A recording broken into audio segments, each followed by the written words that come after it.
Hello friend, நாம் இன்றைக்கி ஈரல் கிரேவி சாப்பிட்லாமா? வாங்க. நல்லா பாருங்கள், பூ போல் அந்த ஈரலோட டேஸ்ட் அப்படியே அந்த கிரேவி கலரை பார்த்தாவே டெமிட் ஆகுது. இந்த மாதிரி கிரேவி மாதிரி செஞ்சு இதுலேருந்து ஈரல் எடுத்து சாப்பிட்டாலே நிஜமாலுமே வேறு லெவல். செம்மையாக இருக்குது. இதுலேயே அந்த இது சொல்லுவாங்கள்ல நுரையீரலா, அதுவும் போட்டிருக்கோம். நல்லா இருக்கு. இந்த ஈரலோடு சேர்த்து அந்த நுரையீரலாம் வச்சு நல்லா சாப்பாடில் நல்லா பிரட்டமும் கலர்ஃபுல்லாக பாருங்கள் எப்படி இருக்குன்னு.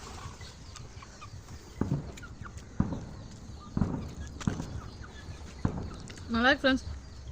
ஆனால் நாங்கள் இது வரைக்கும் இந்த மாதிரி கிரேவி செய்கிற வீடியோ போட்டிருக்க மாட்டோம்னு நினைக்கிறேன். நாங்கள் இது வந்து வீடியோ எடுத்து வச்சுருக்கோம் உங்களுக்காக. கண்டிப்பாக இந்த வீடியோ வந்து நாங்கள் அப்லோட் பண்ணுறோம். நீங்கள் கண்டிப்பாக பார்த்துட்டு இதோட ரிவ்யூ எப்படி இருக்குன்னு சொல்லணும்.